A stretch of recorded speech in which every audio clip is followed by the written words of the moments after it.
Assalamualaikum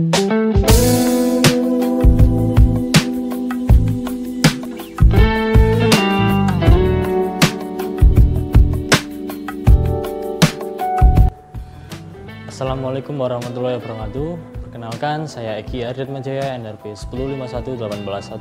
10511810000041. Di sini saya sebagai mahasiswa tingkat akhir angkatan 2018 Departemen Teknik Instrumentasi Fakultas Vokasi ITS. Di sini saya akan menjelaskan mengenai tugas akhir saya. World Health Organization atau WHO telah mencatat bahwa setiap tahun sebanyak 3,8 juta orang meninggal akibat paparan polusi udara.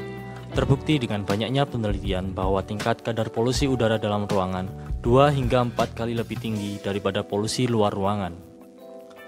Polusi udara di dalam ruangan dapat berupa O3, CO, CO2, SO2, NO2, partikulat, dan TVOC yang dapat menyebabkan kelelahan, infeksi saluran pernafasan akut atau ISPA, COPD, dan kanker paru-paru. Polusi udara dalam ruangan juga bergantung pada sistem sirkulasi udara yang digunakan.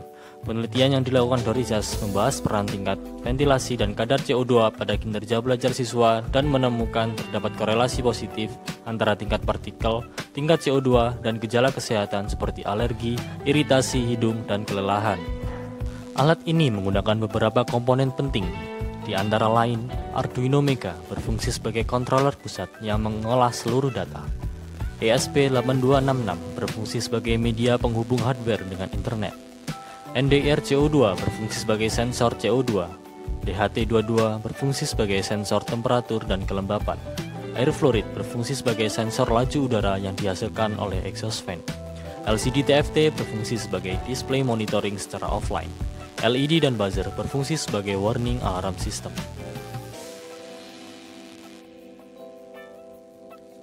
Alat ini bekerja dimulai dari Arduino Mega yang akan mendapatkan data dari masing-masing pembacaan sensor. Setelah itu, ESP8266 digunakan untuk terhubung dengan internet dan mengirim data sensor ke IoT Cloud Platform, serta data tersebut juga akan ditampilkan pada LCD TFT dengan dilengkapi status kualitas udara pada ruangan. Kemudian, Arduino Mega akan menggunakan data sensor NDR untuk menyesuaikan kecepatan exhaust fan dengan menghasilkan relay sehingga tegangan dari power supply mengalir ke dimmer.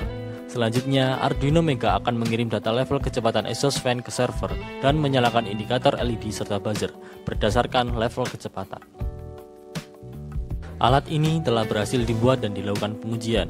Beberapa hasil dari pengujian tersebut diantara lain yang pertama, telah berhasil dilakukan validasi sensor NDR-CO2 dengan didapatkan karakteristik statik dengan nilai akurasi sebesar 99,75% dan nilai repeatability sebesar 2,08.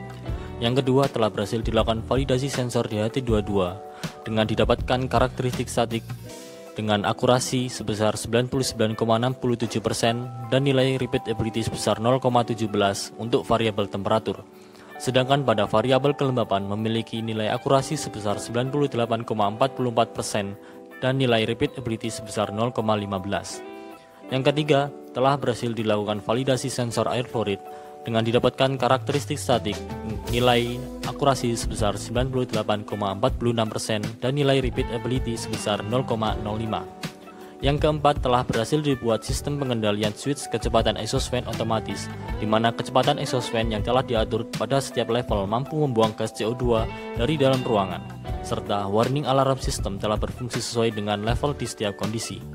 Yang kelima, yaitu telah berhasil dibuat sistem monitoring secara online atau berbasis Internet of Things, di mana data dikirim ke database Google Spreadsheet, lalu data tersebut ditampilkan pada Grafana dengan waktu refresh data adalah 5 detik.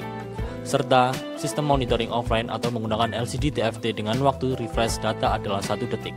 Sistem monitoring tersebut telah berhasil menampilkan data CO2, air fluid, temperatur, kelembapan, level kecepatan, dan kondisi. Yang keenam, yaitu sistem monitoring yang berhasil dibuat memiliki waktu delay rata-rata sebesar 7,3 detik antara monitoring online dan monitoring offline. Waktu delay tersebut diakibatkan karena koneksi internet yang kurang baik, sehingga mempengaruhi proses pengiriman data dari hardware ke database online.